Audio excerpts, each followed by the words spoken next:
అస్సలాముఅలైకుం my friends, welcome to my recipe 78 my friends. ఇవాళ మన recipe చూడపోయేది మునగాకు ప్రయోజనాలు చెప్పాలంటే చాలా ఉన్నాయి. రోగనిరోధక శక్తిని పెంచే మునగాకు కరివేపాకుతో ఒక మంచి మునగాకు పొడి అయితే చూడబోతున్నాం. ముందుగా మనం చూడబోయేది అలాగే మునగాకు కరివేపాకు రెండింటిని కొమ్మలతో తెచ్చినప్పుడే బాగా శుభ్రంగా కడిగేసి బాగా నీళ్ళంతా ఆరిపోయినాక ఆకులంతా తుంచేసి ఇలాగా ఇంట్లో నీడలను ఒక 2-3 రోజులకైతే నేను ఇలాగా ఎండపెట్టేశాను. ఇప్పుడు ఒక 3 రోజులు చూసారా, మునగాకు అంతా బాగా ఎండిపోయింది. ఇలాగ మునగాకు ఎండిపోయింది, అలాగే కరివేపాకు కూడా బాగానే ఎండిపోయింది. చూసారా, కరివేపాకు కూడా బాగా ఎండిపోయింది కదా. ఇప్పుడు ఇలాగ ఎండిపోయింది కాబట్టి రెండింటిని ఇప్పుడు మనం పక్కన పెట్టేసుకొని ఇప్పుడు ఒక 2 టేబుల్ స్పూన్ అంతా మనము మిరియాలు తీసుకోవాలి. అలాగే 1 టేబుల్ స్పూన్ వచ్చేసి జీలకర్ర తీసుకోవాలి. ఇప్పుడు స్టవ్ వెలిగించుకొని కళాయి పెట్టుకోవాలి. కళాయి పెట్టేసుకున్న తర్వాత ఇప్పుడు మునగాకుని వేసుకోవాలి. ఇలా వేసుకున్న తర్వాత మునగాకుని మనం లైట్గానే వేపుకోవాలి, ఎక్కువ వేపకూడదు. సరే, ఇప్పుడు మునగాకు అయితే రెడీ అయిపోయింది. మనం ఇలా పట్టుకొని చూస్తే బాగా వేడిగా ఉండాలి. అలాగే ఆకు కూడా ఇలా పట్టుకొని చూడంగానే ఇలాగ పొడి అవ్వాలి. ఇలాంటప్పుడు మనం దించుకోవాలి. మిగిలిపోయిన ఆకును కూడా ఇలాగనే వేసుకొని ఇలాగే మనం వేపుకోవాలి. ఇలా వేపుకొని ఇలా తీసుకోవాలి. ఇప్పుడు ఈ ఆకును కూడా తీసేద్దాం కళాయి నుంచి. తీసిన తర్వాత ఇప్పుడు కరివేపాకు అయితే వేసుకుందాము. కరివేపాకు వచ్చేసి ఇలాగ ఒక 3 పిడికెళ్ళు ఇలాగ వేసుకోవాలి. మునగాకుని ఎలాగ లైట్గా వేపామో అలాగే కరివేపాకును కూడా లైట్గానే వేపుకోవాలి. ఎండలో అయితే నేను ఎండపెట్టలేదు కాబట్టి, ఇంట్లో నీడలోనే ఎండపెట్టాను కాబట్టి నేను ఇలా వేడి చేసుకుంటున్నాను.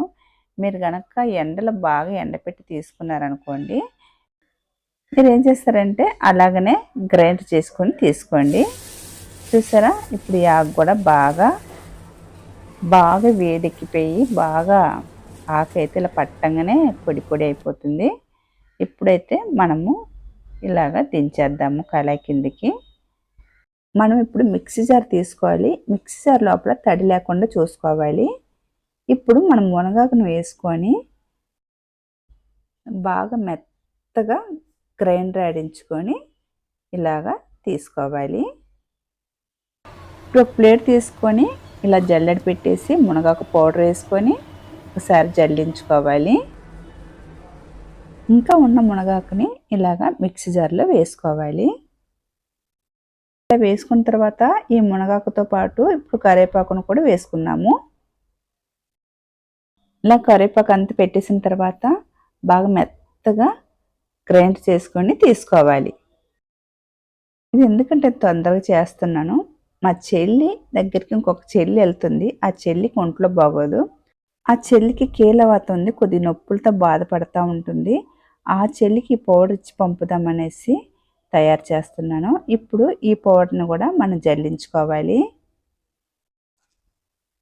ఇలా జల్లించుకున్న తర్వాత మనం తీసి పెట్టుకున్నాం కదా మిరియాలు జీలకర్రను, ఇప్పుడు ఆ రెండింటిని ఇప్పుడు స్టవ్ వెలిగించుకొని మరొకసారి కళాయి పెట్టేసి ఆ తీసి పెట్టుకున్న మిరియాలు జీలకర్ర వేసుకున్నాము.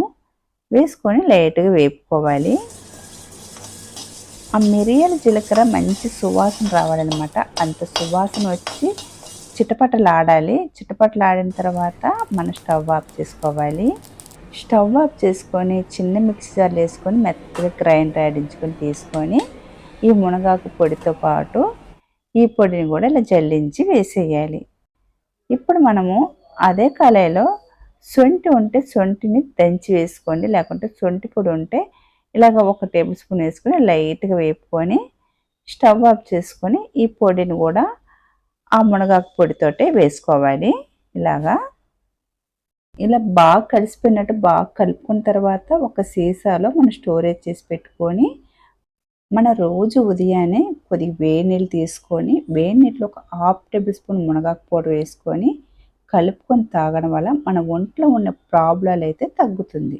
మన కంటి చూపు మెరుగుపడాలన్నా, మన జాయింట్ పెయిన్స్ తగ్గాలన్నా, రక్త శుద్ధి అవ్వాలన్నా, వెయిట్ లాస్ అవ్వాలన్నా, పీసీఓడి ప్రాబ్లం తగ్గాలన్నా, అలాగే మునగాకులు వచ్చి 300 రోగాలైతే గుణమవుతుంది.